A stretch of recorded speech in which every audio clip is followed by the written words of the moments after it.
moved out to California, and Rocky started teaching himself how to play guitar, kind of showed me and Ross the basics, and we met Ratliff, who played drums, and we were like, you should come jam with us. We just kicked into it. It didn't sound good, but it felt amazing. Yeah, it was. It was just like, what is happening? I had the biggest smile on my face. I just knew it was just something awesome, and so we begged Rydell to come play keyboards. And then from there, we just started playing around Los Angeles and Southern California.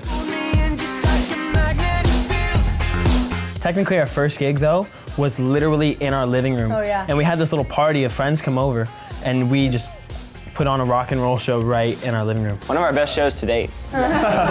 Sold out. Sold 5 people. Sold out. And then from there, we played all sorts of fairs and festivals. Birthday parties. And then we started to kind of get good, I think, and we started growing a little fan base. Like, the same people would start showing up at all the shows. And we went to play the Orange County Fair for like the 3rd year in a row, and all of a sudden we had like people screaming for us while we were setting up.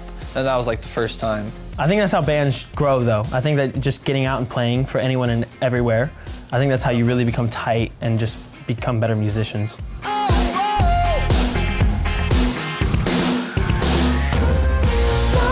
Ready, Set, Rock was technically our first release, EP, but it was more just like our demo. At that point, we weren't even thinking about a label. We weren't thinking about anything. Like, they were just like, all right, this is what we can do. This is the possibility, so let's just do it. Let's record this. Yeah. It was like my first time in a booth recording a song. It was actually in a closet. It's all learning experience.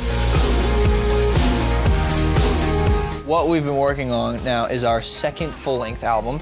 We kind of went back to our rock and roll roots and really cranked up the guitars a bit, more of a live drum feel, especially like in Heart Made Up on You. It's really driven by really heavy drums, and I just cannot wait for everybody to hear them. I think what we base our sound off now is a growing sound, and that's always changing and evolving. Yeah. Exactly. Yeah. And I like what Sam Smith said once. He said, "Never get comfortable with the current sounds that I'm making," and I think that's a really good thing to say, because you're never going to want to make the same music, or else it's going to get boring. And I think that's the scariest thing that any musician could face, is boredom. The ultimate goal for R5 is longevity.